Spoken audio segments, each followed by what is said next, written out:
Bom, e lá vamos nós a mais um programa do Silvio Santos. Mas quem quer dinheiro? Não, é do Lula. Mas quem quer dinheiro, companheiro?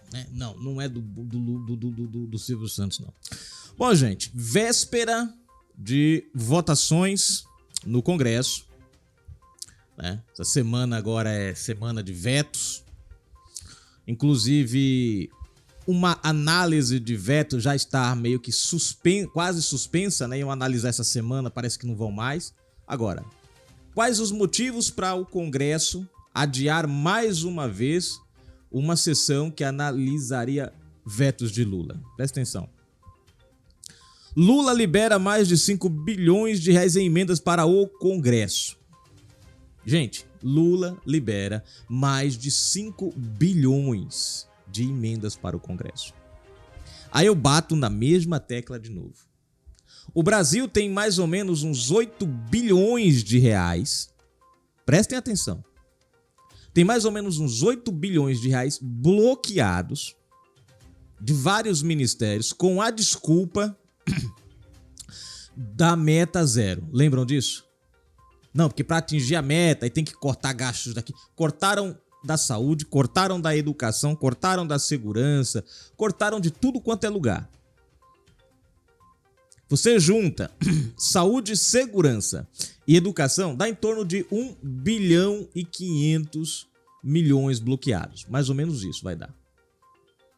Mas Lula libera 5 bilhões.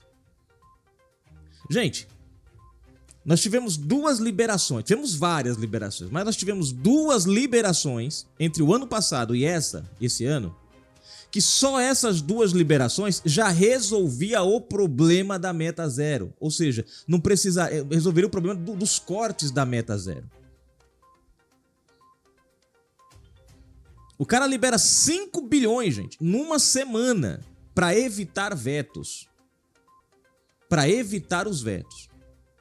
Mas não tem 1 bilhão e 500, 1 bilhão e 400 para trazer de volta, né, os repasses, os recursos da educação, da saúde e da segurança. A gente está vendo aí, ó, em greve, a minha sobrinha faz o IFAL. O IFAL está em greve. Por que o IFAL está em greve? Falta de recursos. Agora, recurso para o povo? Não tem. Recurso para o Congresso? Tem. Aí eu pergunto para vocês, cadê aquela mesma turma que no governo Bolsonaro, e aí é que você vê a falta, gente, a falta de massa cinzenta dessa galerinha. Em 2022, o orçamento secreto, o chamado orçamento secreto, não era Bolsonaro quem controlava. Se você que é de esquerda tivesse um mínimo de consciência ou de desejo de conhecimento e sair das narrativas, pesquisaria o que foi que Bolsonaro fez com o projeto quando chegou na mão dele. Bolsonaro vetou ao orçamento secreto, o Congresso derrubou o veto. Quando o Congresso derruba o veto, o repasse do orçamento secreto ficou na mão de Lira e de Pacheco, os presidentes das duas casas. Eles é quem liberaram essa verba, mas colocaram tudo na conta de Bolsonaro. E a esquerda foi atrás. A militância comprou a narrativa que Bolsonaro comprava o Congresso, que o Bolsolão. Agora nós estamos vendo Lula literalmente, gente. E olha que ele criticou isso aqui na campanha eleitoral. Aí nós vemos Lula literalmente, toda vez, às vésperas de votações importantes, a véspera de análise de veto dele, desce um rio de dinheiro do executivo para o legislativo. Cadê a imprensa brasileira falando sobre isso? Cadê a imprensa brasileira criando as notícias e falando que Lula comprando o Congresso? Ninguém fala, gente. Sabe por quê? Porque também parte dessa imprensa foi comprada por Lula. Você pega a Globo, só o Jornal Nacional no ano passado, 24 milhões de reais. Só o Fantástico, 11 milhões de reais. Fora os outros puxadinhos da Globo. Você vai somar, dá mais de 50 bilhões se bobear. Milhões, perdão. Só pra... Vocês acham que eles vão falar mal do governo que tá acabando com o Brasil? Não vai, gente. Porque pra essa turma, é por isso que eu não assisto Globo. Para essa turma, o que importa para eles é os cofres deles cheios. O resto da população é tudo massa de manobra, só isso. Mas a militância está calada. 5 bilhões. O ano passado tivemos uma dessa também. Juntando só essas duas aí já dava para desafogar a meta, os cortes que foram feitos na saúde, na educação e na segurança. Mais os 8 bilhões que estão bloqueados, que o governo bloqueou com a história da meta, de atingir a meta. Esse, gente, é um governo que não pensa no povo. É um governo que vive de promessas, mas na prática explora. E a gente vê muito da militância comprando as narrativas. É triste quando as pessoas não enxergam a diferença entre o que o governo promete e o que o governo faz. Estão presos à promessa e não enxergam o que o governo realmente está aprontando no Brasil. Vamos para a matéria? Se você não é inscrito no canal, se inscreve agora mesmo, ative o sininho das notificações, marque a opção receber todos os vídeos. Na descrição tem chave Pix, convido você, venha ser um colaborador, venha ser um patrocinador do nosso canal. A gente precisa muito do seu apoio, a gente precisa muito da sua colaboração. As nossas lives são todos os sábados às 20 horas, 30 minutinhos. E aqui o seu comentário, ou não, às 20 horas, gente, tá? Às 20 horas. E aqui o seu comentário é quem faz a live. Vem pra cá participar. Tem o nosso Twitter também, o link tá na descrição aqui embaixo. Você vai acompanhar a gente lá em todas as matérias, não perde nada, então segue a gente por lá também. O governo do presidente Luiz Inácio Lula da Silva liberou mais de 5 bilhões de reais em emendas para o Congresso Nacional nesta semana. Os repasses ocorrem dias antes da sessão que vai analisar os vetos do chefe do Executivo. De acordo com o portal G1, os parlamentares têm criticado a velocidade dos repasses e o governo avalia que há risco de sofrer derrotas nas votações dos vetos presidenciais. O maior desgaste ocorre na Câmara dos Deputados. Um dos vetos que pode ser derrubado impõe ao governo um cronograma para a liberação de emendas. O projeto reduz a margem de articulação política que o presidente pode usar como moeda de troca com os parlamentares, o que não vai ser bom. O governo autorizou cerca de 5,5 bilhões de reais em emendas a deputados e senadores neste ano. Apenas na segunda-feira 22 foram liberados mais de 2,7 bilhões de reais. O ministro das Relações Institucionais, Alexandre Padilha, é responsável pela articulação e gestão de emendas.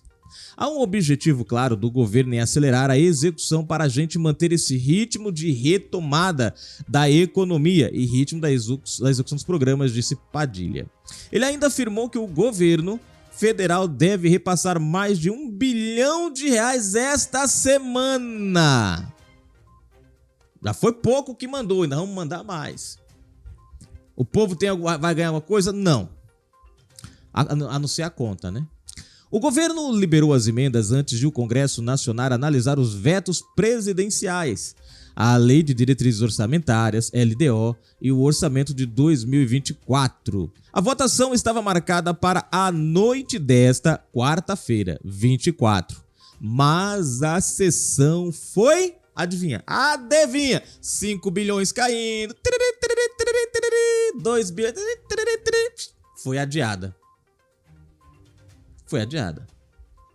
Bom, Lula veta cronograma de pagamentos de emendas. Vamos lá. Esse cronograma de emendas aqui quebraria, gente, as pernas de Lula. Por quê? Porque hoje Lula pode oferecer, né, as emendas, por exemplo, véspera de votação, eu vou liberar, tome dinheiro pra todo mundo. Com o cronograma, ele não pode fazer isso. Por quê? Porque vai ficar um prazo estabelecido, de tal tempo, a tal tempo libera-se tanto. E aí, ele não tem mais como ele prometer mais, nem menos, nem agora, nem depois. Ele fica preso. Ele não pode chegar e dizer, não, se vocês não fizerem isso, eu seguro aqui o dinheiro. Não vai mais ter isso. Acabou. Uma vez que ele perde esse controle, por isso que ele vetou. E é uma das grandes preocupações dele lá embaixo no Congresso. Perder o poder da moeda de troca. Lula vetou trechos aprovados pelo Congresso que obrigavam o governo a pagar até fim de junho uma parte das emendas na área da saúde e assistência social. Os parlamentares querem a liberação dos recursos ainda neste semestre, visto que em ano eleitoral as emendas só podem ocorrer até 30 de junho. Em fevereiro, o governo apresentou um decreto com uma projeção sobre a liberação das emendas. Na época, Padilha prometeu que 14,5 bilhões de reais em recursos de saúde e assistência social seriam liberados até junho. O ministro justificou que o veto ocorreu por causa da Lei de Responsabilidade Fiscal, mas que o governo pretende liberar os valores previstos no cronograma aprovado pelo Congresso. O projeto determinava que até abril deveriam ser liberados 11,2 bilhões de reais em emendas impositivas. Até agora foram pagos 5,5 bilhões de reais. Ou seja, a velha história do que é o governo. Eles prometem uma coisa, conseguiram o que querem, faz outra, dá um melezinho e tchau, beijinho no ombro. Para o Congresso Nacional derrubar o veto, é necessário a aprovação da maioria absoluta dos deputados, 257 votos, e dos senadores, 41 votos. O relator da LDO, Danilo Forte, União, acredita que o veto deve ser derrubado, mesmo no Senado, que é considerado mais próximo do governo. O Senado vai ser contra os prefeitos? Perguntou Fortes. Vai brigar com os deputados? E o Senado também quer emenda. O Senado não vai contra os parlamentares. Tá aí a matéria. Então vejam só, Lula prometeu uma coisa dos 14 bilhões, não cumpriu, vetou, e agora a chibata tá comendo solta no lombo dele. Ele precisa agora tentar impedir que alguns vetos ocorram. Começou a liberar dinheiro. Falou, não, aí eu vetei. Ai, companheiro, eu vetei. Mas assim, eu vou cumprir com o cronograma lá, pode deixar. Né? Enfim. Vetou, mas vai pagar. É igual a picanha, igual o Bolsa Família. Ou melhor, igual a picanha a farinha, gente. Acorda. Os parlamentares vão receber uma broba no lugar da emenda, né? Tá aí, ó. 14 bilhões vetados. Promessa para aprovar lá atrás, em fevereiro para março, para aprovar alguns planos do governo lá, algumas ações, alguns projetos do governo. Aprovaram. E aí agora? Estão chupando o dedo. Receberam só uma parte. Comentários pra gente finalizar, gente, aqui a matéria. Deuselina Vascolaço comentando aqui. O que tem a ver cartão de vacina com 8 de janeiro? Amigos, menos, né? Pois é, minha amiga. Essa é a grande pergunta, né? Ninguém sabe. Mas aqui na nossa justiça se dá nó em pingo d'água pra ver se, né? Enfim. Moraes manda a PF aprofundar investigações contra Bolsonaro. É a tentativa de incriminar na marra. Não tem um crime, a gente cria um. Deuselina Vascolaço. O Bolsonaro é o amor platônico desse povo. Comentou no vídeo. Moraes manda a PF aprofundar investigações contra Bolsonaro. Tá aí, minha amiga. Valeu, um abraço. Daqui a pouquinho a gente volta, gente, com mais informações. Fui!